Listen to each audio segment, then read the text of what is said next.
Ya, selamat sore semuanya. Untuk semester ini saya mengajar manajemen risiko. Betul atau tidak? Betul ya? Iya, oke. Manajemen risiko untuk 1 semester.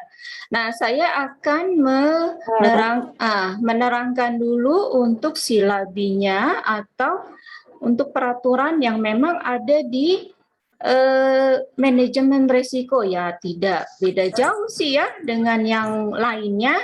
Jadi seperti ini. Nah, kalau untuk kontraknya ya, di sini ada penilaian. Biasa penilaian untuk ujian akhir, saya akan memberikan 45%. Ujian UTS-nya 35%, ya kalian bisa lihat sendiri kalau UTS itu nilai asli. Tidak ada tambah-tambahan. Kalau UAS itu pastinya dilihat dari keaktifan kalian mengajar, dilihat juga dari tugas, dilihat juga dari hasil UTS dan UAS-nya. Ya, tapi kalau UTS-nya ya hasil murni deh itu. Nah, seperti yang kemarin ya kalian sudah tahu ya kalau misalkan yang nyontek-nyontek nilainya seperti itu. Untuk tugas saya akan memberikan 10%. Jadi biarpun memang tugasnya 1, 2, 3, tetap saya ambilnya 10%. Jadi tinggal ditambahin, dibagi 3, itu jadi 10%-nya. Presensinya ambil 10%, ya tetap 100% sih ya. Untuk ujiannya di sini, sifat ujiannya open book. Karena apa? Kita masih online. Tetapi ujiannya yaitu ya saya bilang saya minta pendapat kalian. Bukan yang mengambil dari buku. Jadi saya pengen tahu seperti apa sih pendapat kalian setelah saya memberikan materi. Jadi bukan berarti copy paste dari teman ataupun dari buku. Ketahuan, saya bisa melihatnya ya untuk ujiannya. Nah, waktu toleransinya di sini masuknya saya memberikan 30 menit ya, waktunya jangan sampai lama karena kan sudah terjadwal oleh jadwal perkuliahan, masuk jam 5 sampai jam 18.30, kemudian masuk jam 9 sampai selesai. Nah, kehadirannya di sini kalau online sekalian kan mudah. Kehadiran ya seharusnya kalau bisa 80% ya masuknya untuk mengikuti UTS. UAS juga sama. Kalau misalkan tatap muka kebanyakan memang yang nggak hadir, tapi kalau ini sih saya yakin kalian hadir ya. Di sini kalau saya menggunakan buku referensinya dari Susno Jojo Sudarso, jadi manajemen risiko dan asuransi. Jadi dari Jakarta Salemba 4. Yang kedua buku dari Herman Darmawi, itu manajemen risiko sendiri. Nah, untuk pokok-pokok pembahasan di sini ada konsep risiko, pengertian, tujuan, identifikasi, daftar kerugian, prinsip mengendalikan risiko, pemindahan risiko kepada pihak asuransi. Karena pemindahan risiko pasti ke asuransi. Seperti kemarin saya bilang di perbankan ya, itu pasti akan asuransi dibahas lagi di sini. Nah, ini RPS saya. Untuk RPS itu adalah rencana pembelajaran semester. Jadi dosen itu harus membuat RPS. RPS seperti ini ya. Ini sesuai dengan mata kuliah yang pembelajarannya seperti yang tadi di atas saya sebutkan di sini ada. Ya. Kemudian ini ada untuk apa yang diharapkan, untuk estimasi dan pembelajarannya semua sudah komplit di sini. Ya. Oke, itu untuk silabinya. Ada pertanyaan untuk peraturan yang sudah saya buat? Seperti sama sih ya semester kemarin. Oke, kalau tidak ada pertanyaan, saya akan melanjutkan untuk bab yang pertama. Ya, tadi dibilang ya, bab pertama itu adalah di sini untuk mengetahui tujuannya. Tujuannya, jadi di sini pengertiannya. Jadi pengertian risiko itu apa? Risiko dan ketidakpastian apa? Sumber dan jenisnya. Ya, di sini yang namanya risiko. Risiko itu tidak pasti. Kita nggak tahu ke depannya seperti apa. Dan semua orang tidak mau berisiko. Nggak ada yang mau menanggung. Nah, kalau risiko yang kita bicarakan pada saat ini adalah bisnis. Jadi setiap aktivitas bisnis yang dilakukan selalu akan bertemu dengan ketidakpastian. Yang kita nggak tahu ke depannya untung atau rugi. Kita pengennya selalu untung. Nggak ada yang mau rugi. Jadi ketidakpastian di sini bisnis menimbulkan risiko dalam bisnis. Ya so pasti ya, dia akan memberikan ancaman namanya risiko dari biaya dan kerugian bagi si perusahaan. Jadi setiap risiko yang terjadi ini di dalam aktivitas perusahaan, jadi harus sebisa mungkin diperkecil. Makanya setiap di perusahaan ada yang namanya K3. Bagian orang K3. K3 itu untuk apa? Apalagi yang namanya pabrik, perusahaannya besar. Itu pasti dia ada K3-nya, ada kliniknya, ada asuransinya. Ya, selanjutnya risiko ini terjadi pula karena apa? Hal yang tadi saya bilang tidak diinginkan. Jadi sesuatu peristiwa yang memang kita nggak inginkan. Apa sih gitu? Nggak mau. Ya. Nah, di sini juga terkadang apa yang kita harapkan tidak sesuai dengan yang kita inginkan. Apa yang terjadi? Jadi resiko ini juga ada probabilitas. Probabilitas itu adalah kemungkinan-kemungkinan sesuatu yang terjadi atau hasil yang berbeda untuk ke depannya. Ya. Nah, kemudian di sini resiko itu mempunyai karakteristik. Ya, karakteristik ini sini merupakan ketidakpastian akan atas terjadinya suatu peristiwa. Jadi pasti dia menimbulkan kerugian. Nah, wujudnya macam-macam. Bisa berupa harta milik atau kekayaan, penghasilan. Nah, kalau misalkan yang bisa juga diakibatkan karena dari kebakaran, dari pencurian, pengangguran, dan sebagainya. Nah, bisa juga resiko itu membuat menderita seseorang.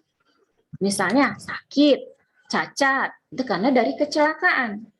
Entah itu dia kecelakaan di rumah sendiri, atau di kantor, atau di perusahaan, atau dimanapun juga. Karena ya resiko itu di mana saja dia bisa mengancam kita. Yang penting kita hati-hati sih. Ya.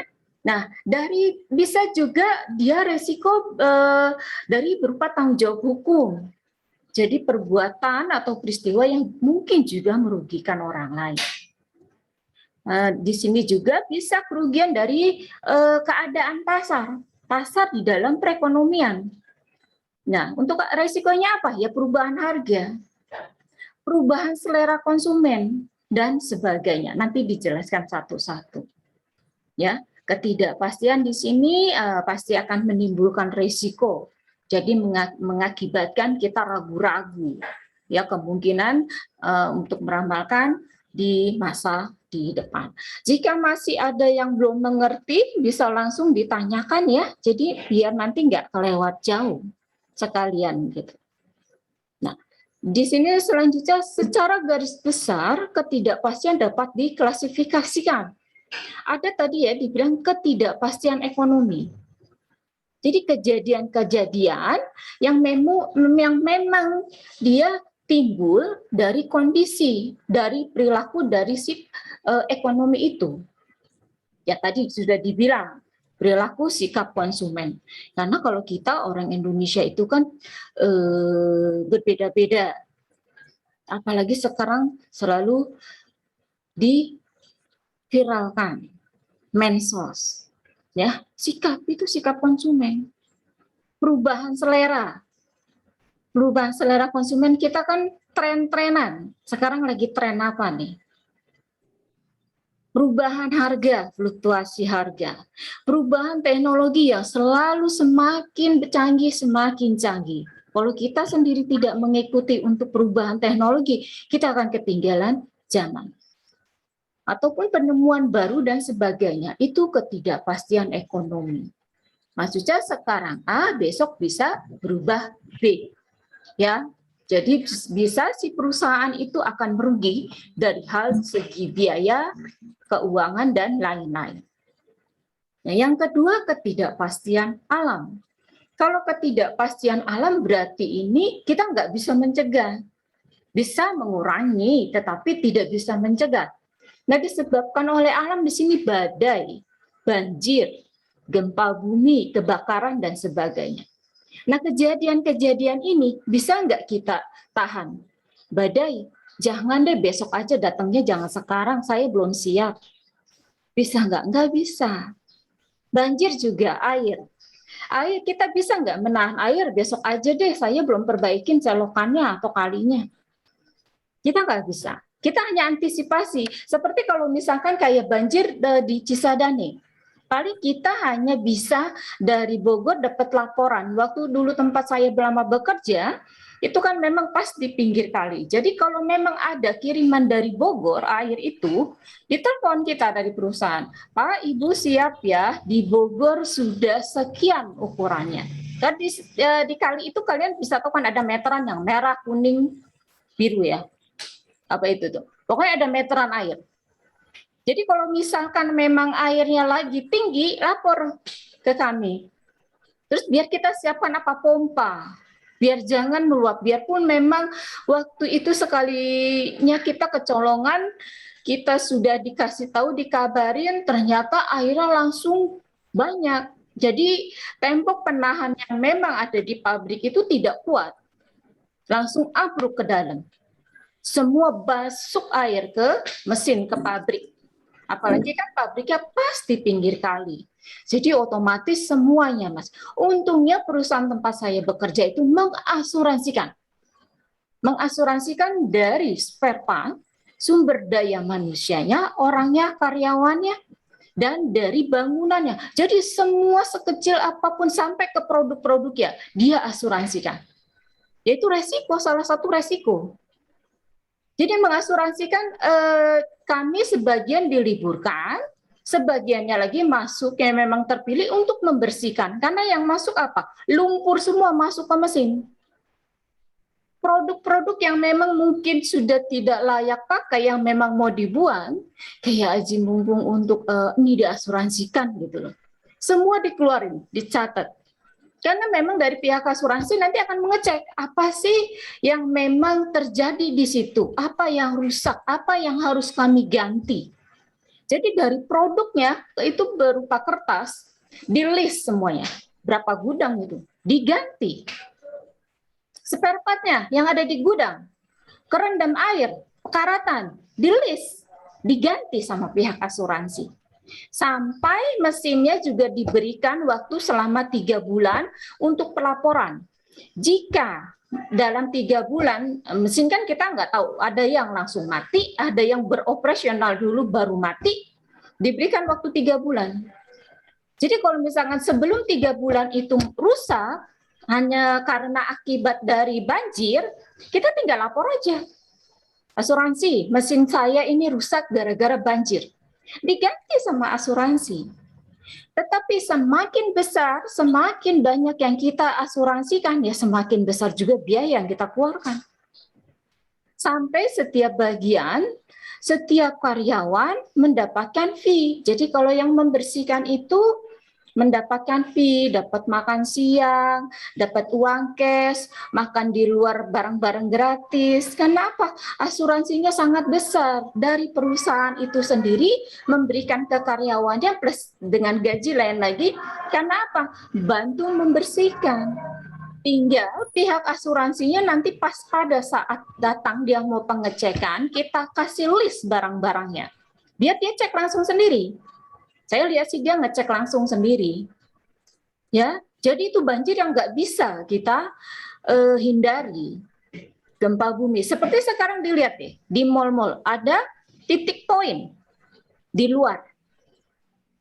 Jadi semenjak kejadian-kejadian itu nanti titik poinnya, kalau kalian kejadian alam yang disebabkan oleh alam, kalian harus berkumpul di situ. Kalau misalkan pabrik yang besar, dia setiap mungkin bulan atau berapa bulan sekali, dia akan mengadakan training untuk kejadian darurat. Diberikan kepada karyawan-karyawan, setiap orang. Setiap karyawan. Jadi biar tahu jika terjadi banjir nanti seperti apa. Jika terjadi kebakaran nanti seperti apa. Yang akan dilakukan atau dikerjakan yang melatih itu oleh bagian K3. Jadi ada khusus K3. Nah, itu ketidakpastian alam. Nah, kalau ketidakpastian kemanusiaan di sini disebabkan karena perilaku si orang itu sendiri, si manusia itu sendiri. Karena apa? Peperangan. Kalau peperangan kan memang berdasarkan orang itu sendiri yang menyebabkan. Pencurian, jadi sudah direncanakan. Sudah tahu kalau mencuri itu, penggelapan, pembunuhan ada hukumnya. Ya, itu perilaku si orang itu sendiri. Nah, udah tadi berarti ada ekonomi, ada alam, ada kemanusiaan. Ya, ketidakpastian. Nah, di sini ada macam-macam resikonya. Kalau menurut sifat resikonya dapat dibedakan di sini ada resiko yang tidak disengaja. Jadi murni itu biasanya pihak asuransi mau membayar yang murni. Kalau yang memang disengaja dia cek itu pasti akan batal. Ya, nah resiko apabila terjadi menimbulkan kerugian terjadi tanpa disengaja. Jadi murni itu tanpa disengaja, bukan disengajakan. Terkadang ada orang ataupun bangunan yang memang sengaja dibakar atau sengaja dia jatuh, sengaja dihilangkan untuk apa? Untuk mendapatkan penggantian. Tetapi nanti dari pihak asuransi akan datang, mengecek, menginterogasi apakah benar ini kejadiannya disengaja atau tidak disengaja. Jika dia ketahuan disengaja itu nggak akan dapat. Contohnya jelas-jelas. Saya, ya kenapa Yohana kamu mau bertanya? Ya Bu, saya mau tanya Bu. Oke, boleh, silakan. Ada nggak Bu semi murni? Jadi maksudnya itu memang misalnya kayak kebakaran nih, tapi ya itu saya pernah nih tahu. Jadi maksudnya dia itu nggak tahu kalau bahan itu tuh kalau dia pakai dia itu nanti akan itu yang penyebab kebakarannya gitu. Taunya setelah kejadian. Itu salah satu memang berarti human error ya. Orangnya sudah tahu itu akan kejadian tapi tetap dilakukan. Nah, tetapi bukan berarti itu kebakaran terus langsung diganti asuransi. Orang itu harus mengasuransikan gedungnya, rumahnya. Kalau dia tidak mengasuransikan ya nggak dapat. Ya, kecuali kecelakaan di jalan raya. Ada jasa marga. Itu yang memang ada penggantian. Tetapi kalau rumah, gedung, perusahaan, jika dia mengasuransikan. Tetapi jika dia tidak mengasuransikan, seperti kayak berita-berita di Jakarta, blok ini kebakar. Nah, gedung itu diasuransikan nggak sama pemerintahan daerah? Berarti kalau dia diasuransikan, ya walaupun tadi saya bilang tuh human error, tapi tetap masuk murni gitu ya, Bu ya? Murni bisa. Tapi kalau misalkan dia nggak mengasuransikan, dia nggak dapat. Paling dia nangis aja sih. Oke, ngerti ya, Yohana ya? Ibu. Oke, ini yang tidak disengaja ya. Jadi di sini kebakaran, bencana alam, pencurian, penggelapan, dan pengacauan. Ya, kita yang jadi korbannya. Ini resiko yang disengaja. Jadi resiko spekulatif. Jadi sengaja ditimbulkan tadi yang tadi saya bilang ya. Karena ketidakpastian memberi keuntungan seperti hutang piutang. Hutang piutang itu udah direncanain. Kan rencana. Saya mau ngutang ntar kalau misalkan nggak kebayar dia udah tahu resikonya diapain. Ya syukur-syukur kebayar. Berarti dia lancar-lancar aja. Tapi kalau dia nggak kebayar, dia tahu resikonya. Ya, jadi udah direncanakan. Perjudian. Perjudian juga sama. Mau main judi, kalau kalah ya aku rugi uang, kalau menang ya aku untung. Sama halnya dengan perdagangan berjangka. Saham. Kalau kita bermain perdagangan berjangka, kita nggak tahu ke depannya. Mudah-mudahan sih kita selalu berharap apapun yang kita jalankan dalam berbisnis, pengennya semuanya untung. Nggak ada yang mau rugi. Ya. Oke, selanjutnya risiko fundamental. Jadi di sini risiko yang bisa dialihkan. Saya sudah tahu beresiko, tetapi saya nggak mau menanggung, saya kasih ke orang lain aja, gitu loh. Ya, ini fundamental ini tidak dapat dilimpahkan, maaf Pak. Jadi menderita tidak hanya satu, ya tadi ya banjir, angin, topan dan sebagainya. Jadi maaf, tidak bisa dilimpahkan. Jadi tadi saya bilang bisa ditolak nggak? Nggak bisa. Ya, resiko khusus. Nah, resiko khusus ini bersumber dari peristiwa yang mandiri. Jadi seperti kapal kandas, pesawat jatuh, dan tabrakan mobil.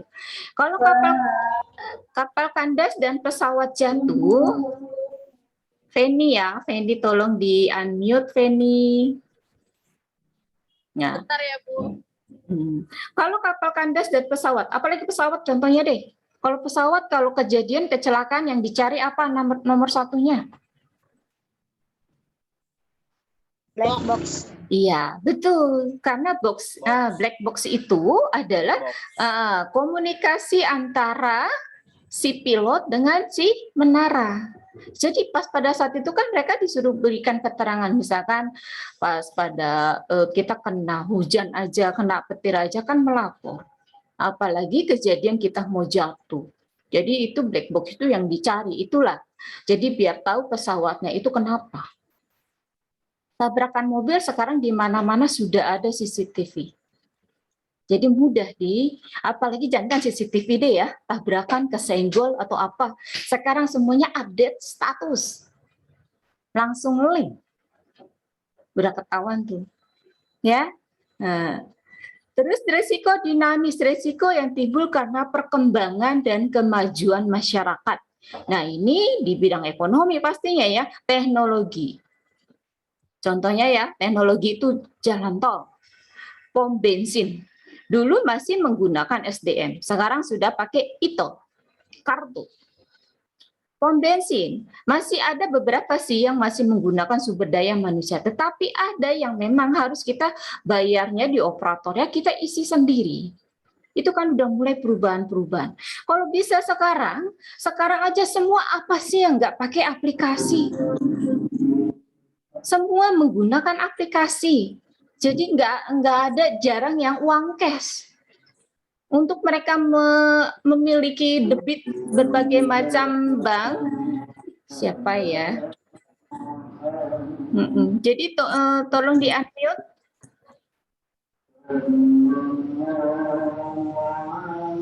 Ya, oke. Jadi seperti itu ya. Kalau misalkan ekonomi, jadi teknologi semakin canggih. Seperti sekarang saya mengajar juga.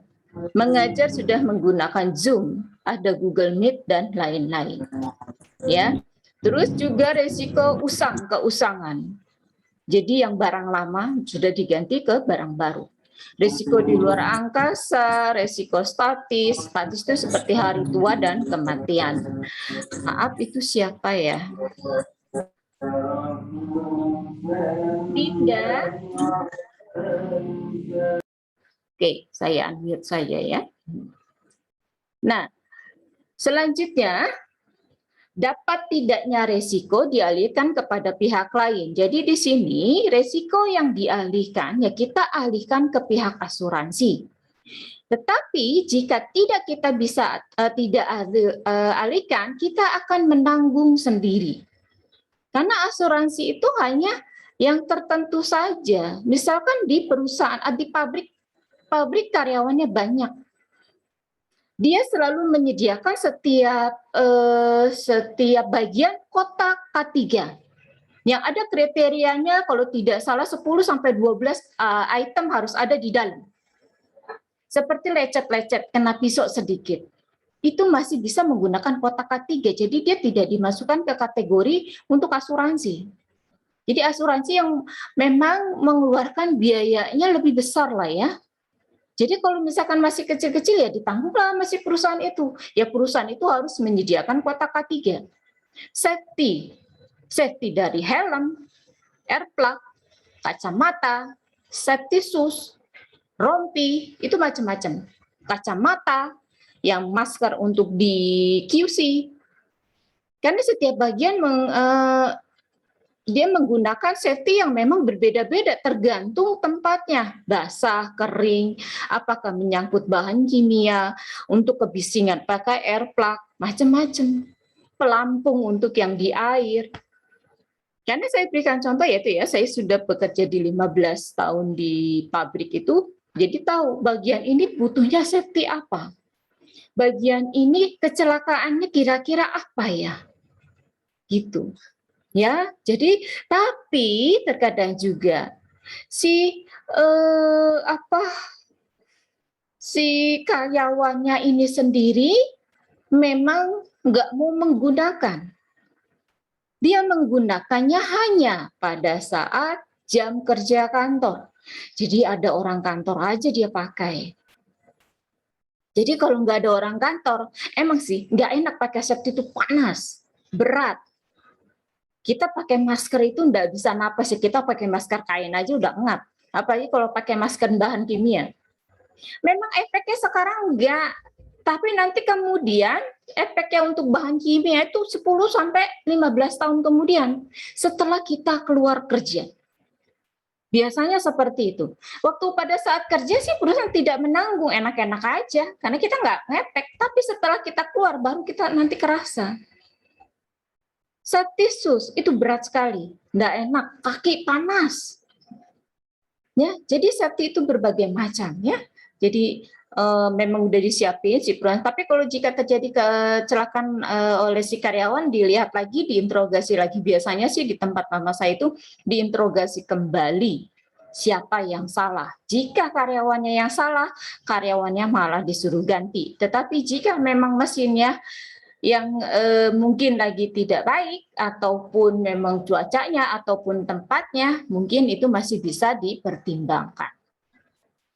Ya, nah kalau di sini menurut sumber penyebabnya risiko dapat dibedakan. Yang pertama ada risiko intern dan risiko ekstern. Jadi kalau intern ini berasal dari perusahaan itu sendiri, ya, dari dalam. Nah, seperti kecelakaan kerja, kerusakan aktiva karena karyawan, atau mismanagement, tidak berkomunikasi.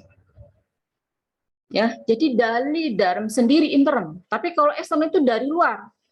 Seperti apa? Penipuan, persaingan, fluktuasi harga, perubahan politik.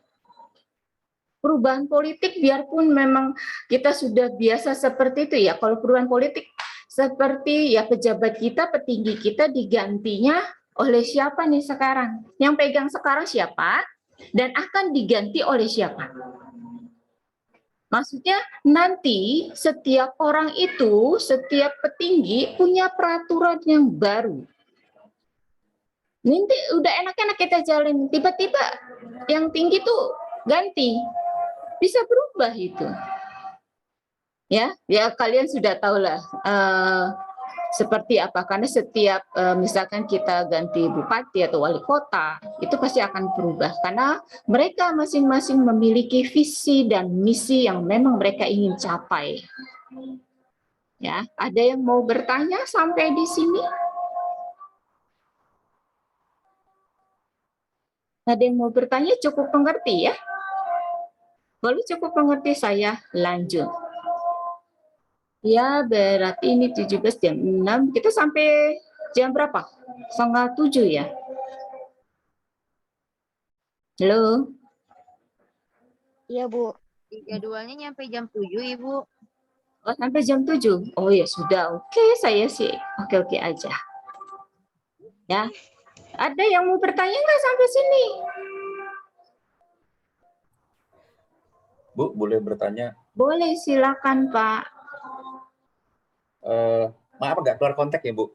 Ya, nggak apa-apa. Boleh, silakan. Kan gini, Bu, kalau perusahaan atau kita ini mengalihkan resiko itu pada perusahaan asuransi ya, Bu ya? Iya, betul. Lalu untuk perusahaan asuransi sendiri untuk mengalihkan risikonya bagaimana, Bu? Apakah dia direasuransi atau seperti apa, Ibu ya? Terima kasih. Ya, enggak lah. Kan kita bayar. Kita bayar dari Ya, tapi perusahaan. kan perusahaan juga punya resiko untuk misalnya menanggung premi yang harus membayar premi yang besar gitu kepada si nasabahnya, itu kan kemungkinan kan juga akan mengganggu juga bisnisnya kan, Bu. ada kemungkinan gitu maksud saya. Kalau kita juga kan yang namanya kejadian ya, kejadian itu kan apalagi seperti saya banjir yang tadi saya ceritakan. Iya. Nah, kalau banjir itu kan nggak setiap hari. Sedangkan untuk pengikutan asuransi itu ada waktunya, Pak. Misalkan setelah mengikuti asuransi 6 bulan baru bisa diklaim. Kalau 6 bulan sebelumnya kan pihak asuransi juga pinter, Pak. Jadi kalau misalkan memang kejadian kira-kira rawan akan kejadian ke depan nih sebentar lagi, dia nggak mau. Kan dicek dulu, disurvei.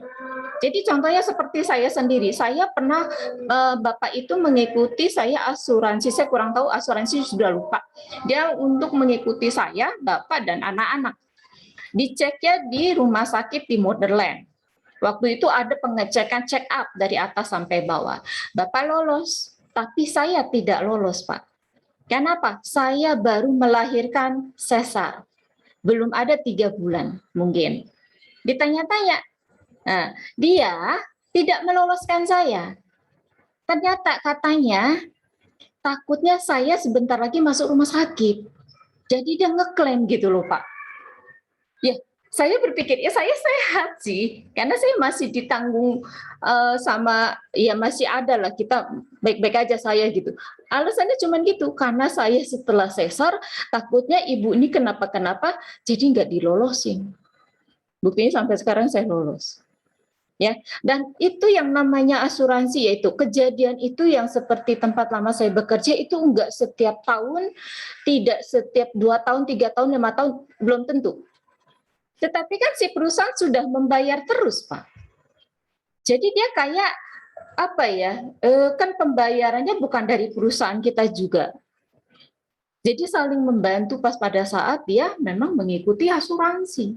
Jadi udah siap memang pihak asuransi. Kan makanya saya bilang semakin besar yang diikuti seperti tempat saya lama bekerja kan dari gedungnya, mesinnya, dan SDM-nya. Otomatis gede banget itu, dan produknya, Pak. Untung itu, waktu itu untung jadi si karyawan itu produk yang memang sudah mau dimusnahkan tapi bingung mau membuang kemana, mau menjual kemana karena nggak ada yang mau, kan disimpan di gudang. Pas pada saat banjir namanya kertas, kena air. Pihak asuransi hanya minta apa? List aja apa yang di ini. Kita keluarin semua ke lapangan besar, langsung sama pihak asuransi, oh iya benar ini barangnya, produknya. 3 cek kita dapat. Makanya karena perusahaannya baik, si karyawan itu dia diberikan, yaitu makan siang, dapat snack, dapat uang lemburan, dapat makan barang-barang. Pokoknya kita dapat lumayan besar. Jadi si perusahaan tidak dia makan sendiri, enggak, karena dia sendiri sudah mendapatkan penggantian yang besar.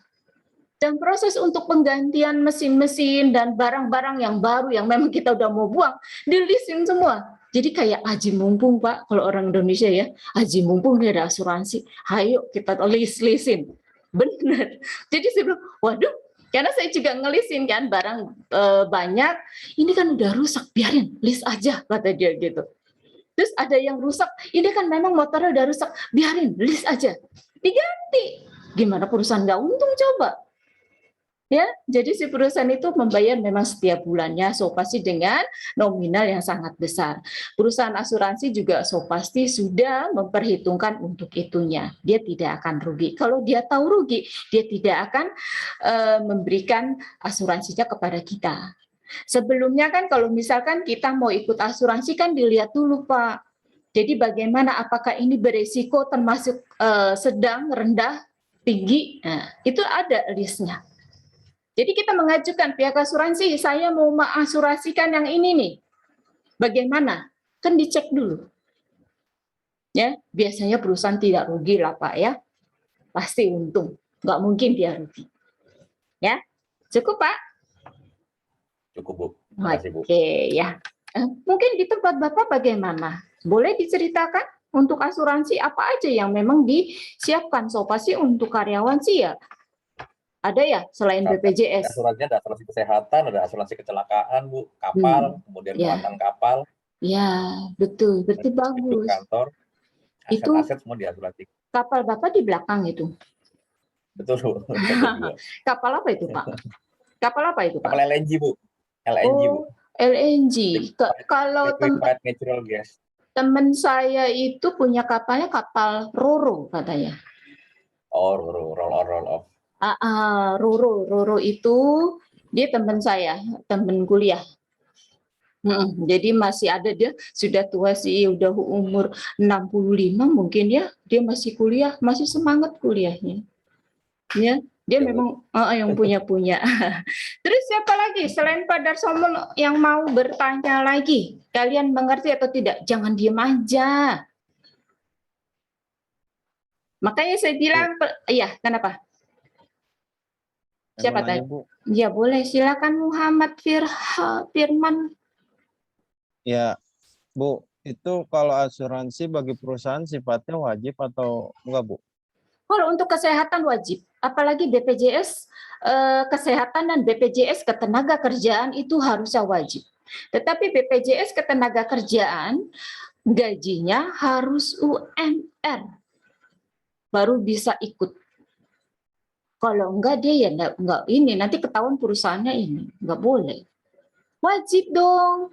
Tetapi ada juga perusahaan yang sanggup mengikuti untuk perasuransian, ada yang tidak. Makanya sekarang kan BPJS tidak terlalu mahal. Kalau yang sebelum BPJS kan ada asuransi di luar BPJS, itu lumayan mahal untuk per karyawan. Makanya pemerintah mengharuskan si perusahaan mengikuti karyawannya BPJS ketenagakerjaan. Tidak bisa tidak. Karena apa? Sini masih murah lah ya, masih terjangkau oleh si perusahaan. Tapi memang masih ada beberapa orang yang tidak, beberapa perusahaan yang tidak melakukannya. Wajib ya, saya aja motor saya asuransiin terus, mobil, kesehatan perlu. Sekarang memang kalian muda-muda belum kerasa, nanti kalau udah kayak saya pusing ya, nggak Pak Darsono ya. Iya, kalau yang muda-muda kan masih sehat, masih gagah, masih saya bisa gitu loh ya. Tapi seharusnya ya ikutlah asuransi. Ya, ada lagi? Baik, Bu. Makasih, Bu. Iya, ada lagi yang mau bertanya? Nah, oke. Kalau tidak, saya akan melanjutkan.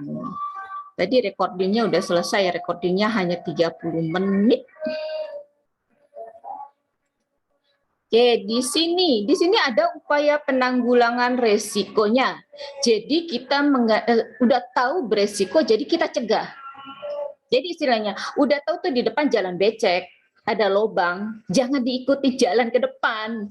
Kadang kan orang Indonesia udah ditulis, awas jalan licin, tetap aja lewat.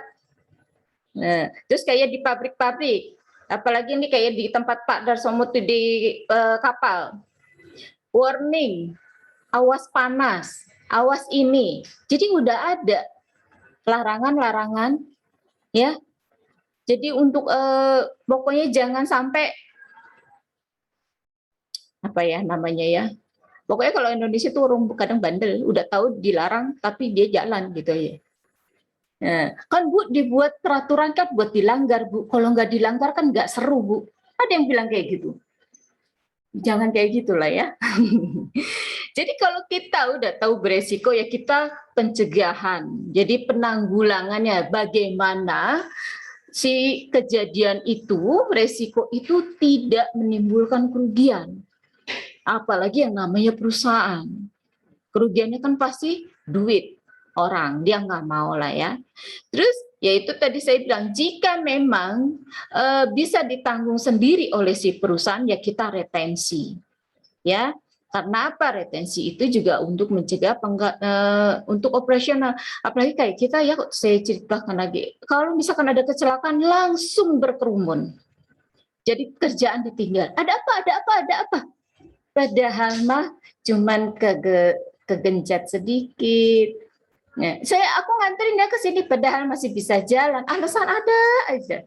Ya, jadi 15 tahun di tempat kerja itu banyak sekali pengalaman yang memang bisa dituangkan ke kalian, bisa dicontohkan.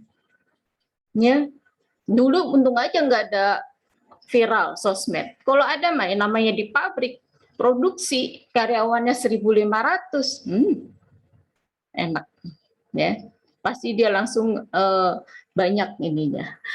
Yang ketiga, melakukan pengendalian jadi terhadap risiko. Jadi melakukan kalau misalkan di dalam perekonomian bisa kita mengadakan perdagangan berjangka, tetapi ingat ya di dalam saham atau perdagangan berjangka ini kita harus pintar-pintar. Jika tidak pintar-pintar ya kita akan jatuh juga.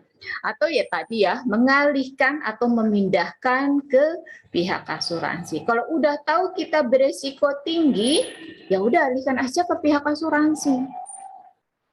Saya sendiri kalau untuk motor saya alihkan pihak asuransi, karena kalau misalkan hilang aja nyesek ya, udah tinggal berapa bulan hilang lagi gitu. Jadi saya setiap itu motor pasti asuransi, semua pasti asuransi kalau bisa untuk menghindari resiko itu ya. Nah, ini manajemen resiko. Di sini pelaksanaannya fungsi-fungsi manajemennya dalam menanggulangi resiko. Di sini ada suatu sistem pengawasan risiko, perlindungannya diantaranya harta benda, hak milik. Jadi keuntungan badan usaha mungkin juga bisa perorangan dari suatu risiko. Di sini ada istilah nih, istilah penting di dalam risiko. Di sini ada hajat.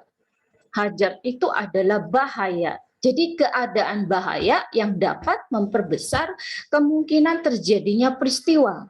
Peril ini peristiwa. Ya, di sini di bawah peril, peristiwa atau kejadian yang dapat menimbulkan kerugian. Seperti apa? Ya, bencana dan musibah. Exposure ini keadaannya.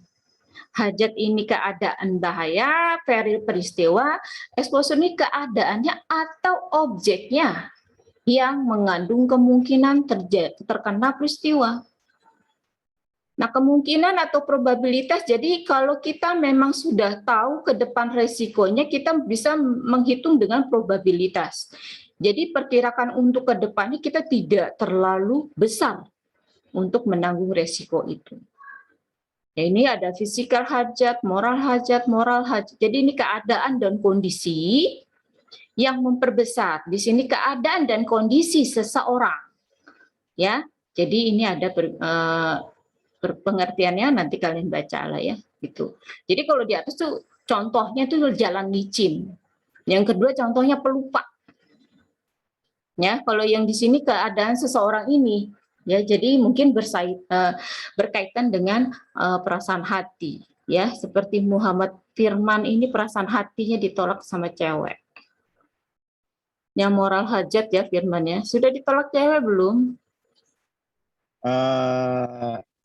Udah sih, Bu. Udah, terus bagaimana perasaan hatinya? Ya, nggak nyangka aja sih, Bu. Oh, jadi curhat ya? Nggak curhat sih, lagi berbicara mengenai resiko hati kamu. Gitu aja sih. Sakit sih, memang nggak enak ya. Oke, dah. Ya, Bu. Ayo, Bu, dilanjut. Legal. Yang namanya legal ini berhubungan dengan resiko hukum. Jadi dia yang melanggar hukum, melanggar peraturan, melanggar perundang-undangan. Ya, bisa jadi mengenai ya pasti peristiwa lagi ya. Nah, jadi kebijakan perusahaan yang melanggar atau tidak memenuhi. Jadi ya itu tadi saya bilang namanya manusia ya. Orang peraturan memang harus dilanggar kok Bu katanya. Ya, iya aja saya sih ya. Oke, selanjutnya manfaat manajemen risiko. Untuk apa sih? Ya untuk membantu si perusahaan itu menghindari semaksimal mungkin biaya-biaya yang terpaksa harus dikeluarkan.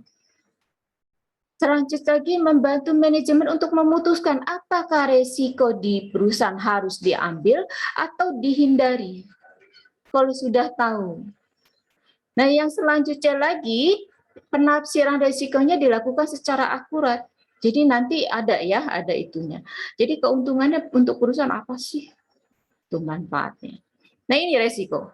Ini kegiatannya, kalau untuk di luar negeri, manajer resiko sudah ada.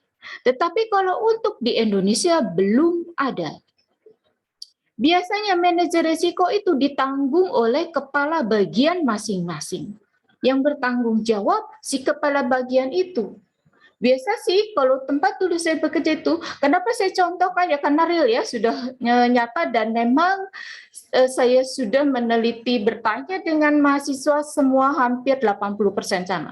Jadi di setiap bagian ada mading yang menugaskan si karyawannya untuk bagian misalkan kebakaran, kebanjiran, kecelakaan, sudah tahu, udah ada di mading. Jika kebakaran hubungi si A, kebanjiran hubungi si B, dan lain-lain. Jika kebakaran bunyi teng teng teng tengnya itu berbeda-beda, 1, 2, 3 itu artinya berbeda-beda. Nah, si manajer ini untuk mengidentifikasi resiko dan menaksi resiko. Jadi dia melihat setiap bagian, ataupun dari si manajer kan yang tahu, yang memang bekerja di situ. Nah, setelah itu dia bilang ke K3, K3, ini sepertinya bagian saya ada kabel yang terkelupas itu kan bakalan kebakar, lapor. Yang tahu itu yang di lapangan dan manajer bagiannya. Yang so pasti tahu 100% sih karyawan lapangannya gitu. Jadi si bagian manajer ini mengidentifikasi kira-kira menaksi resikonya di setiap bagiannya dia itu seperti apa.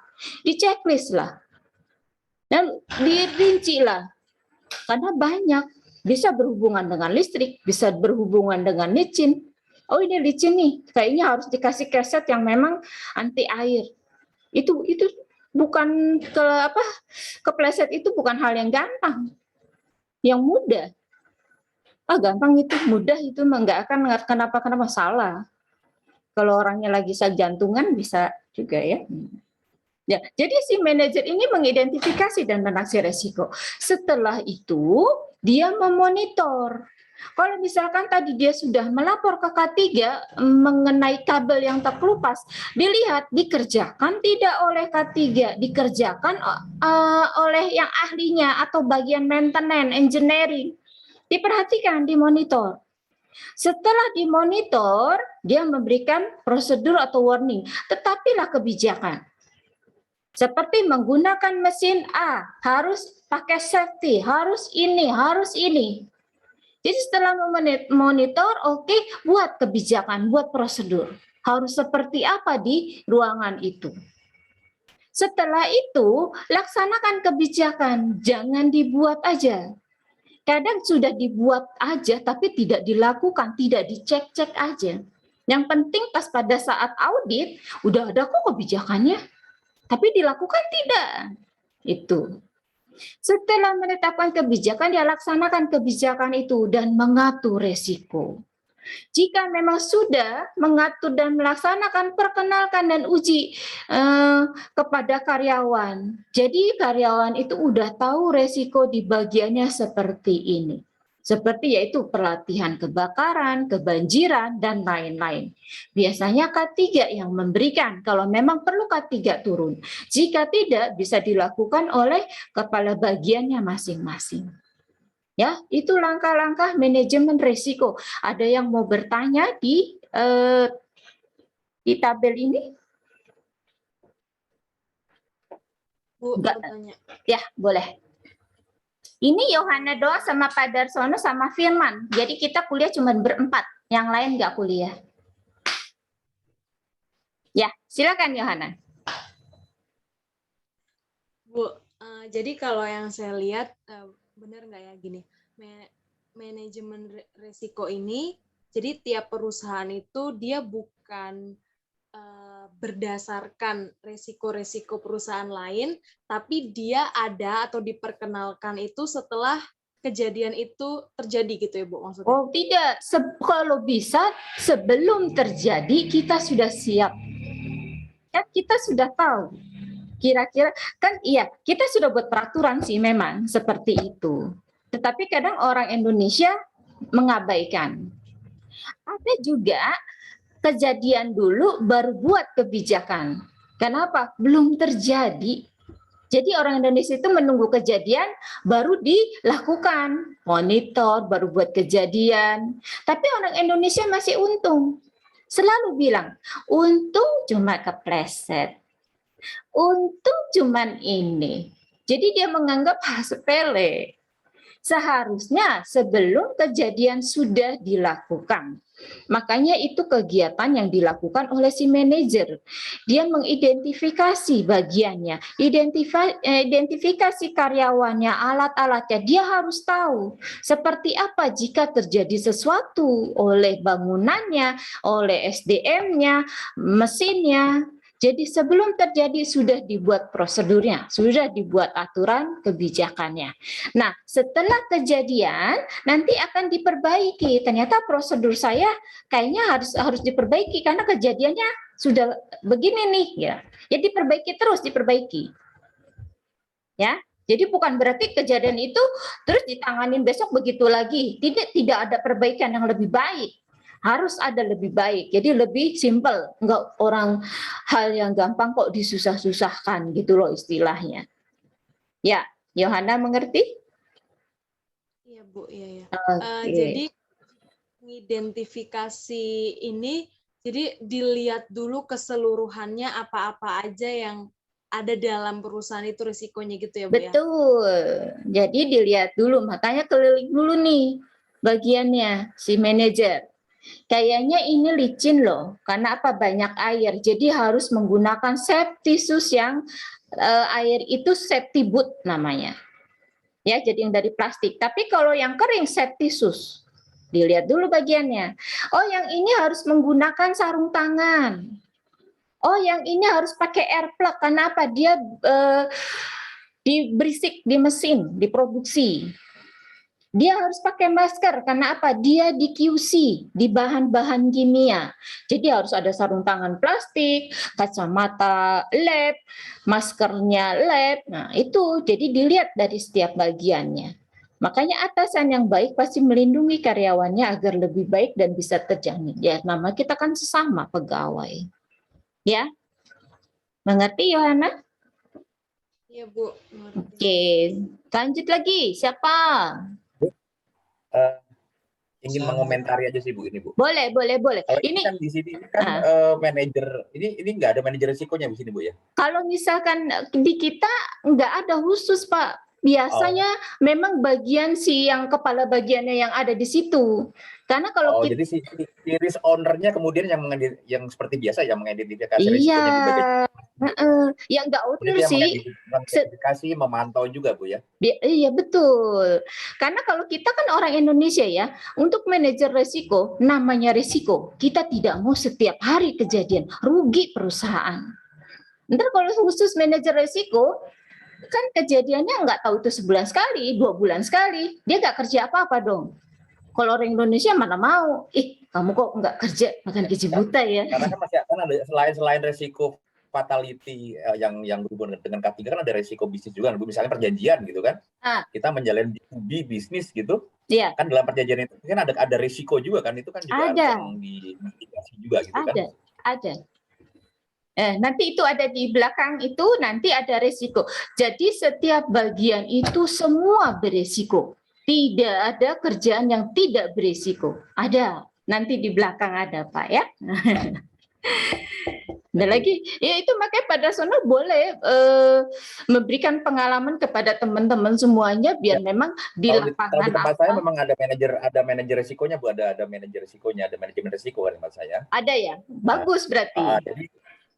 Jadi tiap kemudian manajer risiko itu yang meminta pada risk owner-nya. Jadi kalau di saya itu di Kadif ya, di kepala divisi itu yang sebagai risk owner.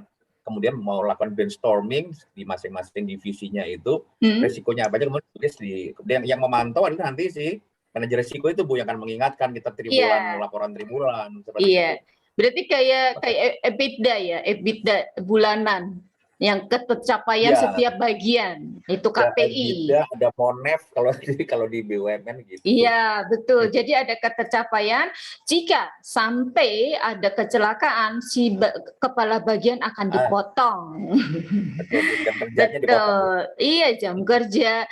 Tetapi kalau dia sudah normal, ya ada yang dibalikin, ada juga enggak. Jadi itu salah satu tanggung jawab kepala juga sih Pak ya. Jadi otomatis memperhatikan. di tempat saya pilahkan kalau memang resiko itu miliknya kontraktor, saya nggak akan masukkan kepada Oh resiko iya, saya. iya betul. Karena memang Ya, ada di perjanjian ya Pak ya. Tapi untuk iya, karyawan kita tetap dipantau ya Pak ya. betul. Lalu kalau Hmm. namanya kontrak, misalnya kapal gitu. Ah. Kapal itu kan statusnya kami sewa kan, satu kapal itu kamu sewa. Nah, Saya ada kejadian, ada fatality di kapal itu nggak akan saya record di dalam divisi saya, tapi itu saya kembalikan kepada saya akan melenggur kepada kontraktor. ship owner-nya, Bu. Oh, iya, iya pastilah. Apalagi itu Itu resiko. salah satu untuk melimpahkan resiko sih, Bu. Iyalah betul. Kita jangan mau menanggung resiko. Lihat lagi sih pada dasarnya di perjanjian ya Pak. Kalau itu seperti apa untuk kita yang kita jalani dan dia untuk tanggung. Jadi jangan. Ya dia sih enak banget kalau kita yang nanggung. Tapi lebih baik jangan serahin ke dia. Tapi tetap dia memantau. Kita saling pantau aja Pak. Kadang dia juga ini nggak bisa deh kayak gini. Oh enggak. Kita tetap harus berargumen biar. Betul, Bu. Kewajibannya itu pada masing-masing tempatnya itu tuh makanya yang lain Kamu nggak setiap hari. Yang lain siapa yang mau bertanya nih langsung ada di lapangan Pak Darsono, dia bergerak di dalam perkapalan laut. Ada yang tanya dong Pak, kalau misalkan tenggelam gimana? Kalian diem-diem aja. Enggak harus bertanya sama saya teori dan praktek. Nah, langsung teori praktek juga Pak Darsono di sini ada. Yang memang kami yang sudah memang menjalani semua. Boleh, bukan berarti kalian kepo, tapi kalian menambah ilmu loh. Saya nggak tahu Pak Darsono yang ini, coba kalian tanyakan. Siapa yang mau bertanya? Diem aja. Ya enggak? Saya mau nanya Bu, ada kerjaan nggak Bu di sana? Ya ampun. Itu Pak Darsono tuh, ada bilang suruh mancing belut di laut. Iya. suruh itu Bu, suruh ngelapin bottom kapal Bu. Iya makanya tuh, mau nggak tuh ngelapin bottom kapal tuh, kata Pak Darsono tuh. Nggak mau lah Bu, saya di sini aja lah. Oh iya sudah, oke, nggak jadilah. Kevin, kamu lagi di mana kok pakai masker, Kevin? Kevin? Pulang kantor Bu, di kafe Bu. Oh, pulang kantor. Baru pulang kerja Bu. Oh, oke lah. Kalau sampai rumah takut ketinggalan kelas. Oh iya, terima kasih ya. Kalian baik banget ya sama saya. Aduh, siapa lagi yang mau bertanya? Ayo, nggak ada. Hah? Ya udah Agung, apa Agung? Iya boleh, silakan Agung. Kan setiap situasi resiko itu kan berbeda-beda ya. Ya. Bagaimana manajemen kok mengambil keputusan dalam setiap situasi tersebut? Manajemen mengambil keputusan. Oke, dilihat dulu. Makanya resiko itu tadi ya ringan, sedang. Nah, kalau ringan dia tanggung sendiri yang tadi diretensi. Kalau yang tinggi dia pindahkan ke asuransi. Contoh yang tadi saya berikan. Kalau cuman kena pisau kan banyak ya, apalagi kalau di saya itu kertas itu menghitung, kertas itu tajamnya luar biasa. Dia ukurannya besar-besar semeja. Jadi kita hitung. Itu tajam. Pasti di tangan ini deh pada baret-baret semua nih. Itu cuma disediakan betadine. Kalau misalkan asuransi cuma baret-baret sedikit dikasih ke asuransi, perusahaan bayarnya besar. Nah, dari asuransi sendiri cuma dikasihnya betadine doang juga. Mana sih perusahaan yang baik lagi, dia menyediakan klinik dan dokter. Yang memang diperkirakan, oh ini kayaknya masih bisa ditangani oleh klinik kami deh, dokter kami. Dan mereka menyediakan perawat 1 kali 24 jam. Ditinggal di mes, itu waktu tempat lama saya bekerja ada mesnya perawat yang memang khusus disediain telepon. Jadi dia siap 1 kali 24 jam. Jadi harus tahu, oh kalau misalkan ini kegencetnya dengan barang berapa? 2 ton, kakinya putus. Misalkan jarinya putus, ya itu pindahin ke asuransi.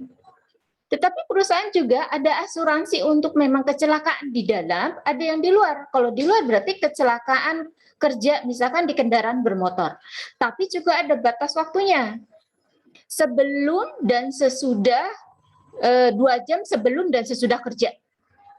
Jadi kalau pas mau berangkat kerja, kalau dia 3 jam ya nggak akan dibagi, nggak dikasih.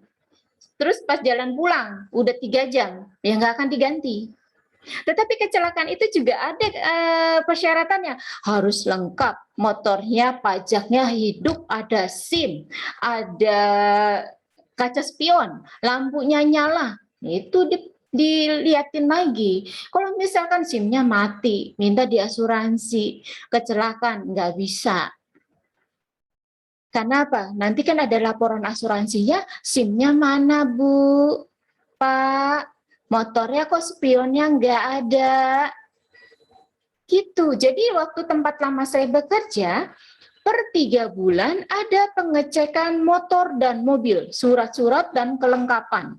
Jika tidak ada, dia akan ditilang sama dengan polisi memang ada di pinggir jalan.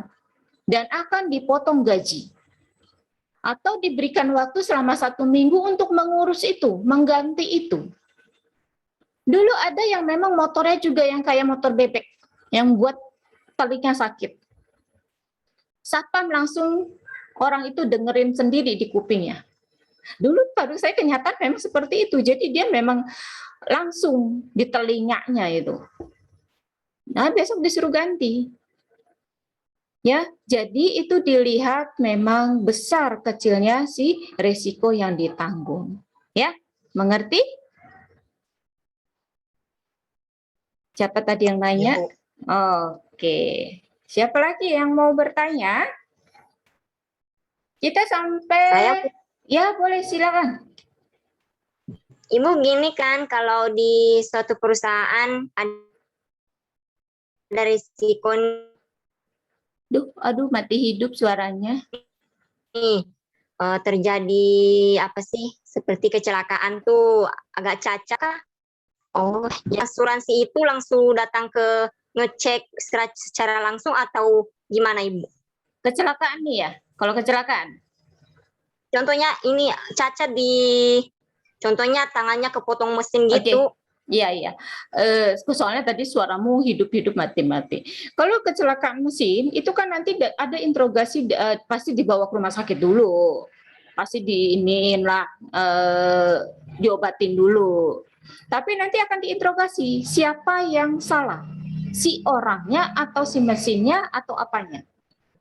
Jika memang dari bukan orangnya, memang kejadian kecelakaan murni, kalau si perusahaan memasukkan untuk asuransi kecelakaan, dia akan dapat dicek. Jadi contohnya seperti saya sih ya, dulu itu saya jatuh dari motor, kelingging saya bengkok, disuruhnya dan bungsut lah ya, dicium aspal. Tapi dicium aspalnya enggak merah, nah, putih gitu loh, jadi keparut. Ini kaki sama tangan. Makanya tangan saya satu ini nggak bagus. Tapi untungnya udah nikah ya Pak Darsono, jadi udah laku lah ya. Yang satu kakinya lagi di bawah itu keparut. Jadi keparut, bukannya kena keparut aspal itu dia tidak akan berdarah, tidak. Putih semuanya. Itu dicekin, dibawa karena itu pulang kerja, dibawa ke rumah sakit. Kita bayar dulu saya, terus diklaim ke perusahaan. Nah, diinterogasi lah. Terus dapatlah saya asuransi dulu jam sosek. Sekarang BPJS ke tenaga kerjaan. Jadi ada dokternya dari BPJS itu, dari jam sosek. Dicek apakah parah. Karena apa? Asuransi jari 1 berapa duit? Jari 2 hilangnya berapa duit? Jarinya hilangnya seapa? Segini, segini, atau segini? Itu beda-beda. Kenapa? Hitungannya cacat. Cacat seumur hidup. Jadi saya aja kena begini nih apa? Jarinya nggak rata, nggak lurus, dapat. Saya sih amit-amit nggak mau. Tapi dari pihak si dokter ya asuransi itu tanya, dia ngecek ke kondisi kita, beneran apa enggak? Ada juga dokter memang spesialis sih asuransi itu. Ya, jadi bukan langsung nggak dicek, nggak ini, dicek semuanya. Jadi kamu dapatnya berapa persen? Jadi larinya ke kita, tapi janganlah ya. Jangan mau. Ya, gitu Mardiana? Jelas? Aduh, belum. Jelas? Jelas Mariana? Iya. Oke, siapa lagi yang mau bertanya? Yemima. Yemima bertanya enggak?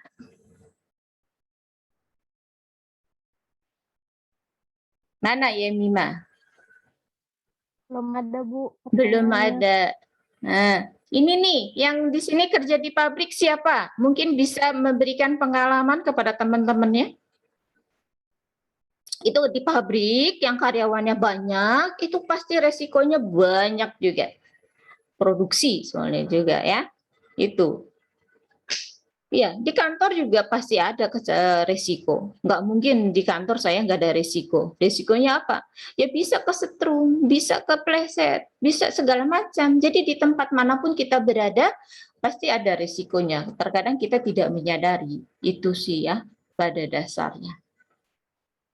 Ya, pada hari ini yang masuk ada 47, berarti 46 yang ada ya. Oke, saya absen dulu di sini. Oh ini saya sambil di jalan Bu ya. Iya, oke deh.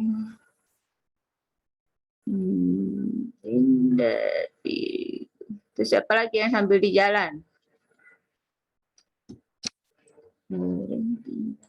Siapa lagi ayo yang mau bertanya?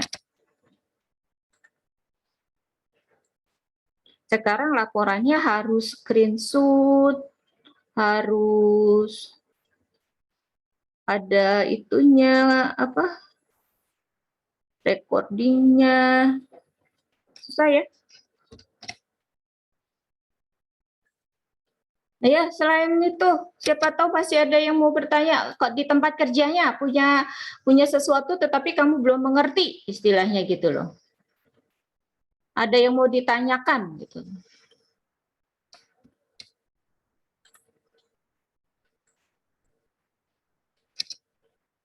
Nanti ada absen ya di GCR juga. Saya udah buatin di situ, bisa absen di situ. Ya, mungkin nanti kan kalian ada jam kedua. Iya, Ibu. Betul. Jam berapa? Jam 7. Jam 7, Bu. Jam 7, oke. Untuk saat ini, untuk materi saya mungkin cukup, biar kalian bisa beristirahat sebentar, minum, nyemil ya. Jadi jangan sampai, saya juga nggak mau kalian jam 7 terus ini aja capek. Ya. Jadi dulu tolong diingatkan saya sampai langkah-langkah manajemen risiko ya, 19, slide 19. Ya. Nanti Baik, kita lanjut lagi di minggu depan. Ya, jika tidak ada yang bertanya lagi, saya ucapkan terima kasih dan selamat malam. Malam, Bu. Terima kasih Bu, Malam, selamat Bu. malam. Iya, iya, oke.